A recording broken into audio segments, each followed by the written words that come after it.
Hello guys, my name is Sin, and in this video I'm going to be reviewing the G Pro X Superlight. This mouse excels in many different ways and is currently the best wireless mouse on the market. It's very light at 63 grams, the battery lasts eons, the coating is great, the sensor is top notch. However, a key factor that stops this mouse from being endgame in my opinion, and it's the same thing that the G Pro Wireless suffered from, is its shape.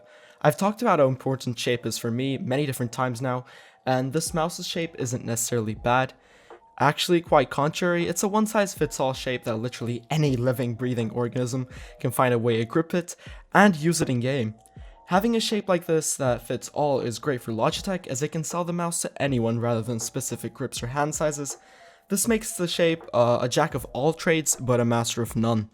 I feel like I can aim well with it, but there's other shapes that I just aim better with.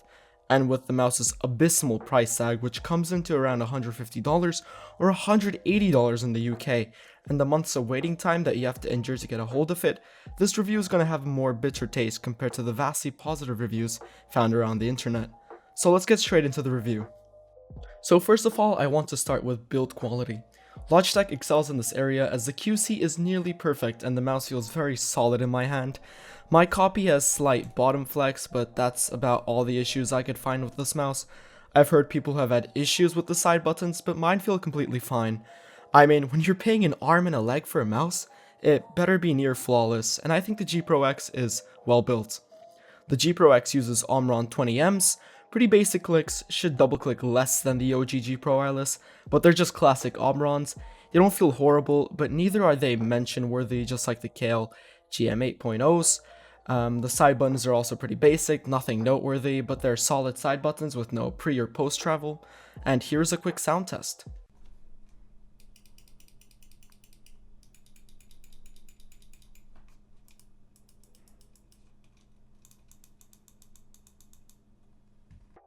The scroll wheel is quite solid. The steps are pretty well defined and it feels great in game for either b-hopping or weapon swapping.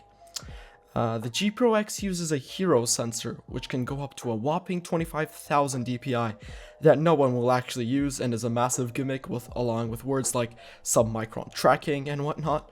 Logitech is definitely the leader in wireless technology, with only Razer coming close. For the sensor, most important is that it never spun out on me, it feels very responsive, and is also quite power efficient, which ties in with the battery of this mouse, which honestly lasts an insane amount of time.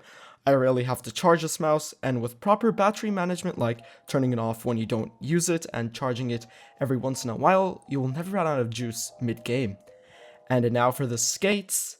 They were quite awful when they came in. After it broke down for a bit, it was a bit more usable, but they were also quite thin, so longevity-wise, I feel like the stock skates aren't as good as Logitech advises them to be, so I just picked up some core pads. They've been great.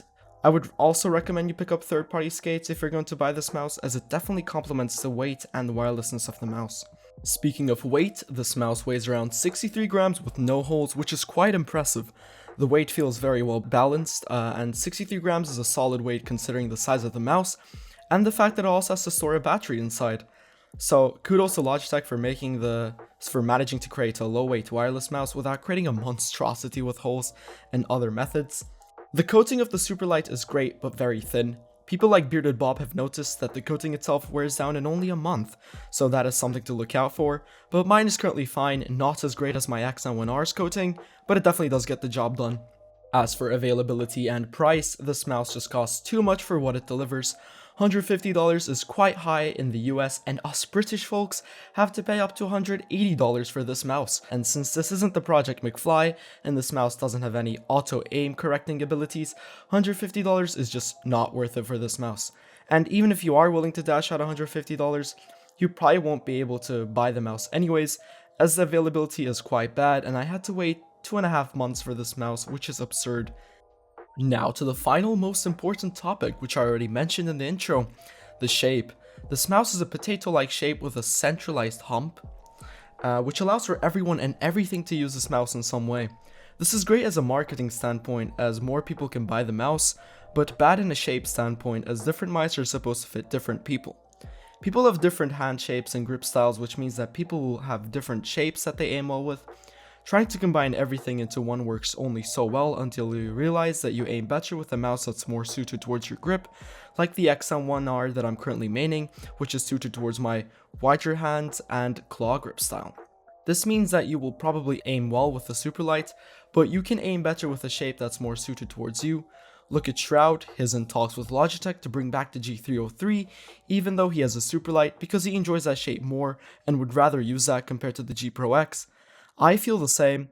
After trying a couple dozen mice, I aim better with claw-oriented mice like the XM1 and the Hottie S, which also makes this mouse redundant for me, as why would I choose worse aim for a wireless experience when a paracord and mouse bungee is nearly as effective?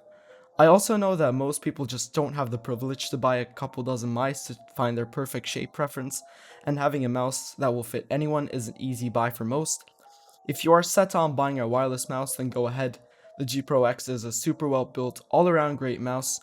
However, personally, I just cannot justify the high price tag and the mediocre shape to use and own this mouse, so I wouldn't recommend it to anyone who wants to find their endgame shape. Also, more companies are coming out with wireless alternatives, and while they aren't near Logitech quality, they are getting better and better, so if you find a shape that you love, look out for its wireless alternative as it might be just around the corner. Anyways, that's all for this video. Thank you for watching, and peace.